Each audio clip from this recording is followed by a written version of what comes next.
nazobikana ayawa nazobikana sante ya bana na ngai oyo diplome te mayela campus te komona kotambola koyoka ye bamiracle kouta na lola.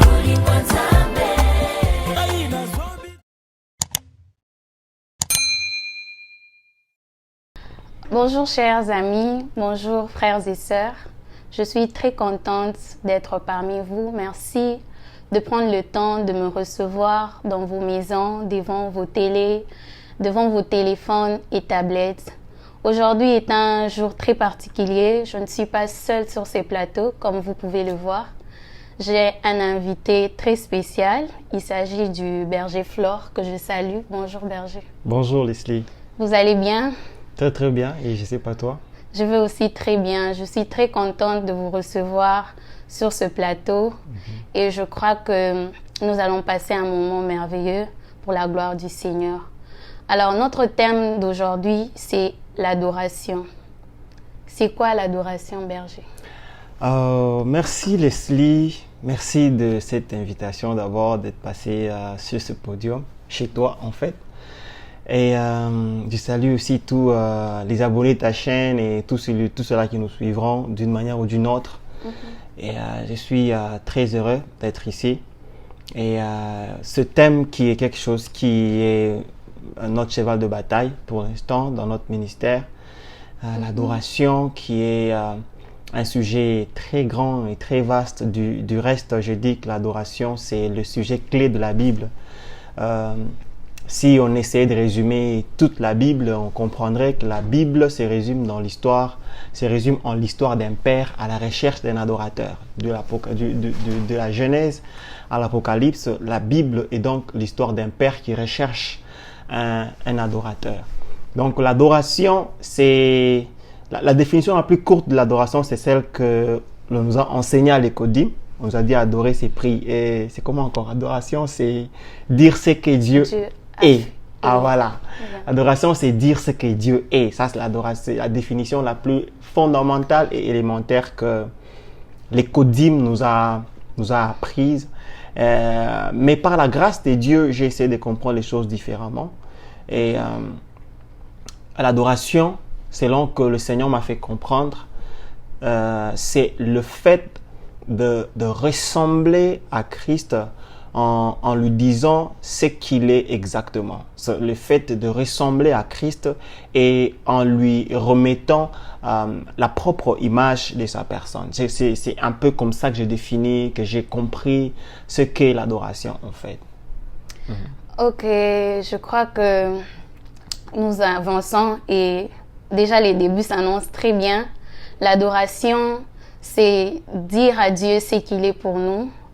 Alors, qui peut adorer? Tout le monde peut adorer ou seulement les enfants de Dieu, les gens qui ont reçu le Seigneur Jésus comme Seigneur et Sauveur dans leur vie, qui peuvent adorer ou tout le monde peut adorer Dieu? Ok, merci Leslie. En fait, l'adoration, c'est dans les deux sens en fait. C'est même pour ça que quand la Bible parle des idoles, elle parle aussi de l'adoration. L'adoration faite aux idoles. Et ici, nous parlons, j'aimerais le préciser, nous parlons de l'adoration faite à Dieu, la vraie adoration, l'adoration en vérité. Et à la base, tous les êtres humains ont été investis de l'atout d'adorer. Tous les êtres humains. S'ils n'adorent pas Dieu, forcément, ils adorent quelque chose d'autre. Ouais. S'ils n'adorent pas Dieu, forcément, il est en train d'adorer quelque chose d'autre. Soit tu peux adorer le football, d'autres adorent leur femme. Quand il a dit, oh, je l'adore, il est clairement en train d'adorer sa femme. D'autres adorent leur plat préféré. Quand il regarde la nourriture, il dit, waouh, qu'est-ce que j'adore ça. Ouais. S'il n'adore pas Dieu, forcément, il est en train d'adorer quelque chose. L'adoration, c'est un peu comme quelque chose qui est inné, ancré dans les gènes des êtres humains. Alors, qui peut adorer Dieu si c'était ta question? Je crois que ceux-là qui peuvent adorer Dieu ne sont que ses enfants. Il n'y a que les enfants de Dieu qui peuvent adorer Dieu en vérité et en réalité parce qu'un enfant du diable ne peut pas adorer Dieu, à moins qu'il soit enfant de Dieu pour adorer Dieu. Vraiment, c'est clair. N'adore Dieu que ceux qui sont nés de nouveau, qui ont reçu Christ dans leur vie comme Seigneur et Sauveur. D'accord. Si je comprends bien, donc, si on n'adore pas Dieu, on adore forcément quelque chose dans notre vie. Yeah. Cela peut être quelqu'un ou une chose.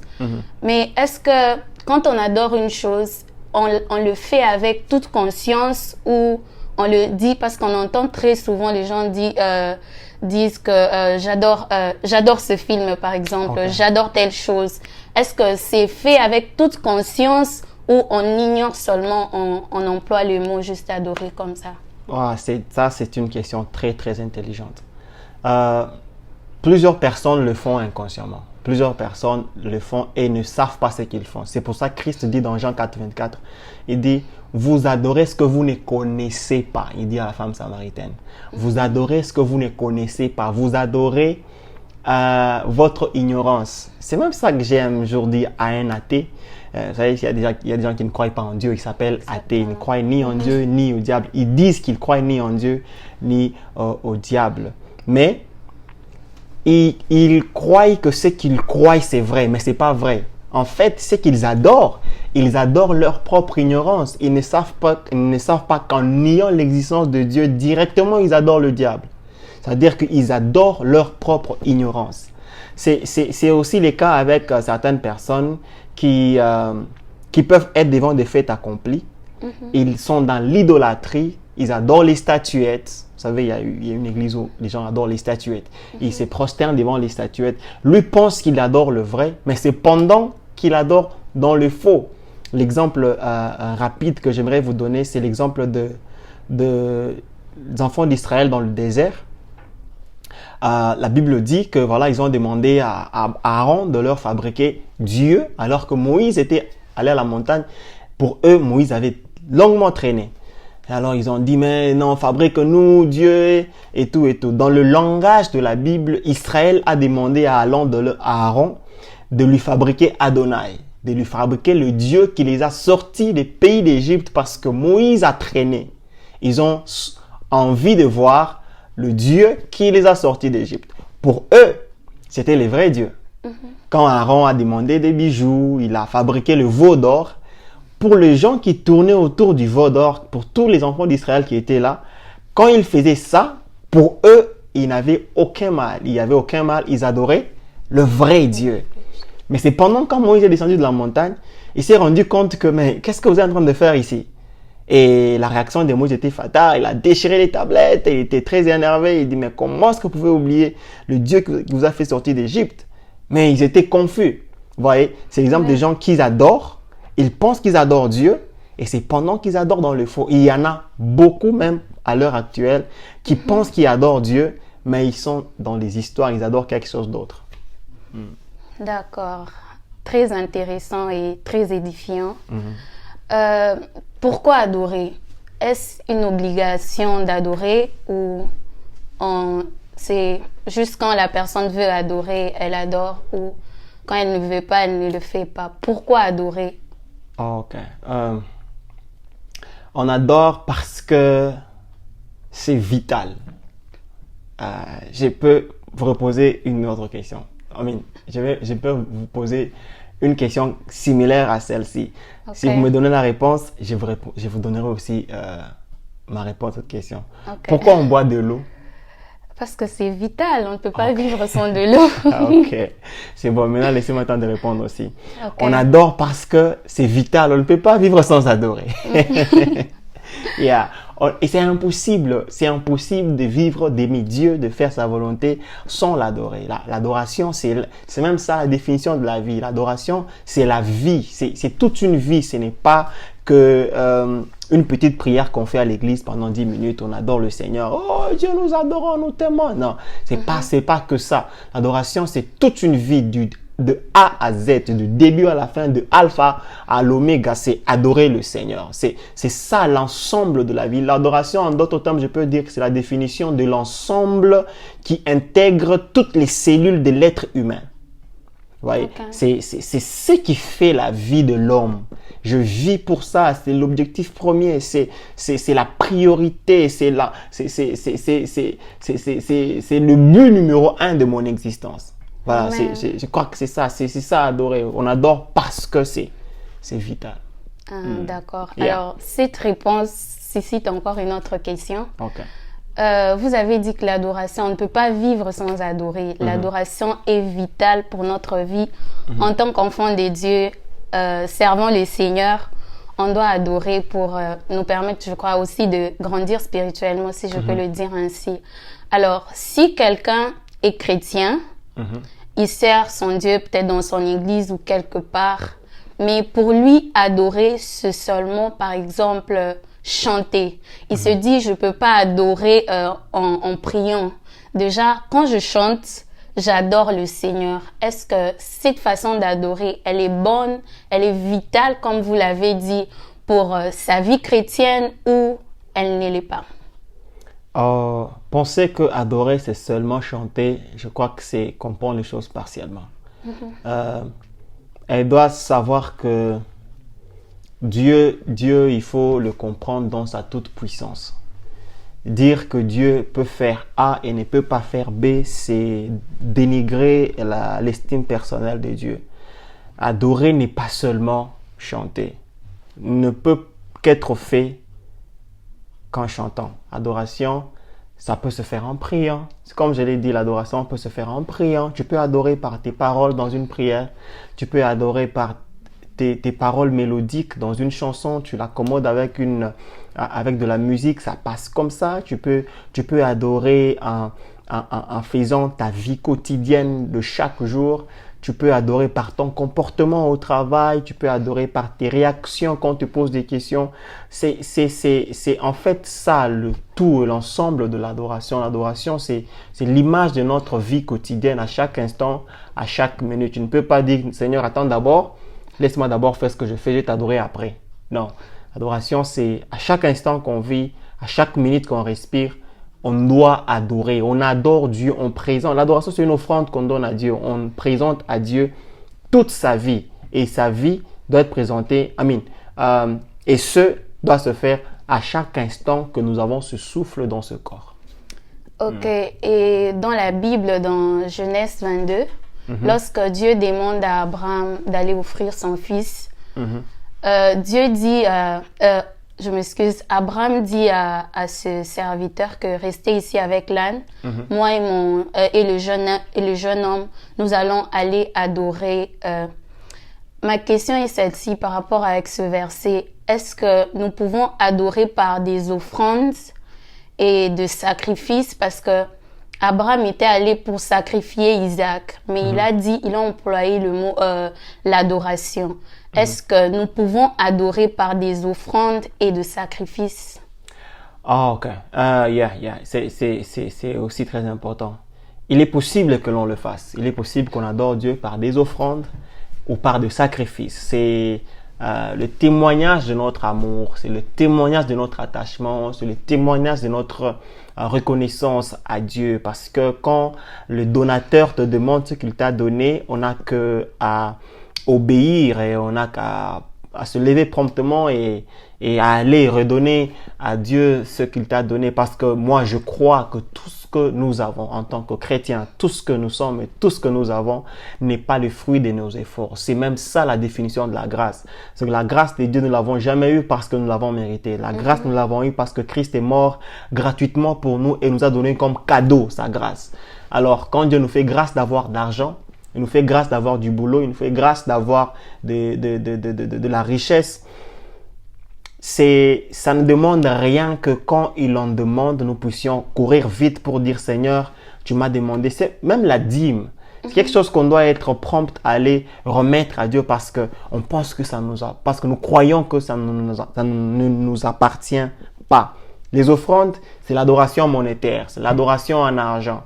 Nous exprimons à Dieu notre obéissance, notre sacrifice, notre gratitude, notre remerciement pour dire Seigneur, tu m'as donné. Voici, je viens te remettre ce que tu m'as donné. Ce n'est même pas suffisant parce que ce que tu m'as donné est plus que ce que je te donne. Yes. Vous voyez, le souffle de vie, il est plus cher que tous les milliards de mondes rassemblés ensemble. Le souffle de vie, si tu peux compter aujourd'hui, depuis ta naissance jusqu'à aujourd'hui, combien de fois tu as respiré. Et fais un peu un saut à Karl ici, il va demander le prix de 1 litre d'oxygène. Ça veut dire que tu seras épaté, tu dis mais non, ça c'est beaucoup trop. S'il faut que tu payes le prix de chaque litre d'oxygène que tu as respiré. Par jour, tu respires combien? Parce que 80 000. Les chiffres est trop grand. Donc, s'il faut que tu payes à Dieu tous les litres d'oxygène que tu as déjà respiré gratuitement depuis ta naissance jusqu'à aujourd'hui, les chiffres n'ont jamais existé. C'est un montant qui n'a jamais existé, incroyable. Donc, c'est que ça me dépasse. Donc, le souffle, on l'a eu gratuitement. Dieu nous donne plus que ce que nous avons. Donc, ça ne sert à rien de peut-être refuser quand Dieu demande d'exprimer notre reconnaissance envers sa personne. Ok, alors ne soyons pas égoïstes. Nous pouvons aussi adorer par des offrandes, Amen. Par des sacrifices, des actions de grâce. La Bible dit aussi que Dieu cherche de vrais adorateurs qui adorent en esprit et en vérité. Je crois que ce passage est un peu confus pour plusieurs personnes. Les gens interprètent ça de beaucoup de manières et des fois, on ne sait pas qui croire, on ne sait pas comment comprendre, on ne sait pas quoi faire, qui dit la vérité, qui ne dit pas la vérité, qu'est-ce qu'on peut comprendre de ces versets, comment adorer Dieu en esprit et en vérité. Oh, yeah. Comment adorer Dieu en esprit et en vérité. En fait, c'est le deux moyens au travers lequel l'adoration doit être faite pour parvenir à Dieu.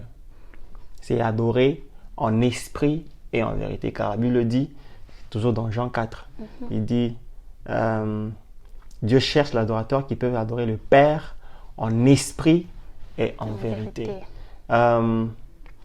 C'est vrai que c'est long, mais on va essayer de résumer pour que les gens qui nous suivent comprennent. Adorer en esprit, nous commençons par adorer en vérité. Adorer en vérité, c'est adorer dans le Seigneur. Jésus-Christ est le chemin, la vie et la vérité. Adorer en vérité, c'est adorer en Jésus-Christ. L'adoration doit être l'expression de la vérité, l'expression de la transparence, l'expression de ce qu'on est exactement, ce qu'on veut dire à Dieu. Ouais. L'adoration ne peut pas être une flatterie. Oh non, tu vois, comme chez nous, on dit, tu te réveilles un matin, tu vois que Dieu t'a fait grâce d'avoir un peu quelques 10 francs. Et les gens savent que tu as l'argent, ils vont apparaître sous ta porte. Oh, prêtre, Yosa, prêtre, toi tu as l'argent, des fois personne ne te dépasse. Mais quand ils les font, ils savent que c'est faux. Les voisins d'à côté ont plus d'argent que toi. Ils les font pour que tu leur donnes le peu que tu as. Tu vois? Ça, ils sont en train de t'apprécier par intérêt. Alors, notre adoration devant Dieu doit être faite avec toute vérité possible. Quand tu dis, Seigneur, tu es grand, c'est que tu dois sentir, tu dois vivre, tu dois comprendre cette grandeur que tu veux exprimer à Dieu. Quand tu dis, Seigneur, tu es merveilleux, tu dois rentrer dans ta personne et réaliser les merveilles que Dieu a accomplies. Quand tu dis que Dieu, tu es puissant, tu dois être témoin oculaire de la puissance de Dieu manifestée au travers ce que tes yeux ont vu, que tes oreilles ont entendu. Ouais. L'adoration ne doit pas être quelque chose qu'on a appris à la télé ou qu'on a entendu dans une chanson religieuse. Oh, parce que, vous savez, il y a ces genres de chansons qu'on a entendues, enregistrées, et nous avons comme l'impression que, c'est tout le monde qui dit la même chose. Comme chez nous, on disait, oh Seigneur, oh tu es le feu dévorant, oh tu es le feu dévorant. Quand tu demandes à une vieille maman, oh, Zame, tu es le feu dévorant. Quand on lui dit, ça veut dire quoi le feu dévorant? Il ne comprend pas ce qu'il dit là. Ça, c'est pas une vraie expression de l'adoration. Tu dois comprendre ce que ça veut dire. Ça veut dire que quand tu dis que feu dévorant, rassure-toi que tu as été dans un contexte où on a mis l'autel et que les serviteurs de Baal étaient de l'autre côté et que tu t'es retrouvé seul, tu as imploré le Dieu qui répond par les feux. Il est descendu au travers le feu, il a brûlé l'holocauste. Tu vois, tu dois être témoin de ces genres d'événements. Tu dois être témoin de la circonstance de ta vie où Dieu s'est manifesté comme feu dévorant. Il ne faut pas être des gens qui répètent les paroles, les expressions des autres sans pourtant comprendre ce que ça veut dire. Une chanson que nous chantions à l'époque. Itabakoko, Itabakoko. Jusqu'aujourd'hui, je ne sais pas ce que cette chanson veut dire. Je ne sais pas ce que ça veut dire. En Swahili, Ita veut dire appel, non? Yeah. En Lingala Bakoko veut dire les grands-pères, les ancêtres. Ça dit littéralement, tu veux dire appelle les ancêtres, lion de Juda. Tu vois, c'est des choses que personnellement on ne comprend pas. Et c'est pas vraiment conseillé de répéter les choses qu'on ne comprend pas. Donc l'adoration doit être une expérience vraie. La vérité, l'adoration dans la vérité, c'est tu connais, tu sais. Ah non, Dieu est fidèle. Tu sais ce que ça veut dire, l'Éternel est mon berger. Donc ce n'est plus une histoire de David. Ce n'est plus une histoire du berger David qui parle de Dieu, son berger. C'est devenu une histoire de toi, Leslie, qui connais Dieu en tant que berger. Tu l'as vécu en tant que responsable à un certain moment de ta vie. Tu comprends les vérités, tu dis, waouh, Dieu, réellement, tu es le bon berger. Amen. Tu vois, c'est ça. Et adorer en esprit, c'est adorer. C'est comment? Je vais expliquer comme ceci. L'esprit est immatériel, n'est-ce pas? Oui. L'esprit est immatériel. Dieu n'est pas un esprit, mais Dieu est esprit. Amen. Si on enlève seulement cet article indéfini, c'est indéfini, défini? Indéfini. Si on enlève seulement l'article indéfini, on comprend que le sens change. Dieu n'est pas un esprit, mais Dieu est esprit. Nous sommes, moi je suis un esprit qui habite dans un corps. Voilà. Moi je suis un esprit, mais Dieu n'est pas un esprit. Dieu est esprit. C'est pourquoi on l'appelle le Saint-Esprit. Voilà. Dieu n'est pas un esprit. Voilà. L'adoration en esprit, c'est l'adoration selon le modèle du Saint-Esprit. Amen. Selon le modèle du Saint-Esprit. Selon que le Saint-Esprit te présente les choses. Je vais te donner le cycle. Vous savez comment l'adoration se fait? Je vais essayer d'être court. L'adoration, c'est le Père. Dieu est trois personnes, n'est-ce pas? Oui. Ok. Il y a Dieu le Père, le Fils et le Saint-Esprit. Ça fait un seul Dieu, n'est-ce pas? Oui. Il n'y a pas trois dieux, il y a trois personnes en Dieu. Yeah. Alors, comment ça se fait? Le Père, il connaît la nourriture qu'il veut manger. Il sait ce qu'il veut entendre de toi. Il connaît les paroles qu'il veut que ça vienne de toi. Il y a des choses que Dieu aime que ça vienne que de telles personnes-là. C'est comme ça que Dieu aime la particularité, parce qu'en chacune des personnes que nous sommes, Dieu a placé une certaine authenticité et la particularité. Bien qu'on peut se ressembler, mais on n'arrivera pas à faire toujours les mêmes choses. Alors, Dieu cherche quelque chose de particulier. Ok. Comme le Saint-Esprit connaît les profondeurs du Père, le Saint-Esprit vient venir te souffler à l'oreille. Il te dit, ok, le Père veut que tu lui dises que tu l'aimes. Tu lui dises qu'il est grand. Ok, au moyen de la révélation par le Saint-Esprit, tu comprends que Dieu est grand. Alors tu utilises le chemin, la vie et la vérité, parce que nos prières sont faites au nom de Jésus. Alors, au moyen du nom de Jésus, tu élèves ta prière. Et Jésus, qu'est-ce qu'il fait?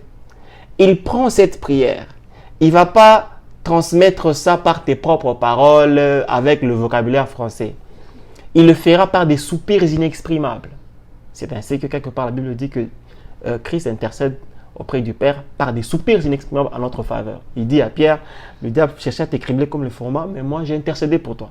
Alors, Jésus-Christ, quand nous lui adressons notre prière au nom de Jésus-Christ, que ce soit une prière d'intercession, d'adoration, de supplication, toutes sortes de prières, lui il prend ça et il convertit ça en des soupirs inexprimables et il transmet ça au Père. Et le Père, c'est le plat qu'il cherche. Il dit, oh, wow, c'est ça que je cherchais, que Leslie puisse me donner. Mais toi, commencer par quoi? Par lui-même. C'est comme si Dieu s'adore lui-même. Il connaît la nourriture et voilà, c'est un peu comme le cuisinier. Il sait ce qu'il veut manger. Mais il te dit, ok, Leslie, voici l'argent. Prépare-moi le sombé, mélange avec le pondu, et mélange avec, plutôt, sombé, mélange avec les madessu, prépare-moi, voilà, c'est ça, les épices et tout ça. Fais ça comme je veux que tu fasses. Il te donne l'argent et il te donne tout ce que tu dois faire. Ce que toi tu fais, c'est quoi? C'est seulement préparer. L'adoration, l'adorateur, c'est un préparateur, c'est un cuisinier. Dieu lui donne toutes les épices, tous les ingrédients. Lui, il prépare seulement. Et puis, il est interdit à l'adorateur de goûter sa sauce. Lui, il lui est interdit. C'est quand il prépare, il sait que non, ok, cette quantité de sel est suffisante, cette quantité de whatever, c'est suffisant, les épices, c'est bon, ok. Alors, j'ai terminé de préparer, je mets sur l'assiette, je mets sur la table, je dis, oh, c'est un peu comme Papa Tom disait, n'allez ma sang joli yamote mananga, n'allez que je te nourrisse de la nourriture de mon cœur. Donc, il prépare et il met sur la table. Et Dieu lui-même va venir, il enlève, il goûte, il dit, que c'est bon. Amen. Tu vois, c'est exactement comme ça le cycle d'adoration.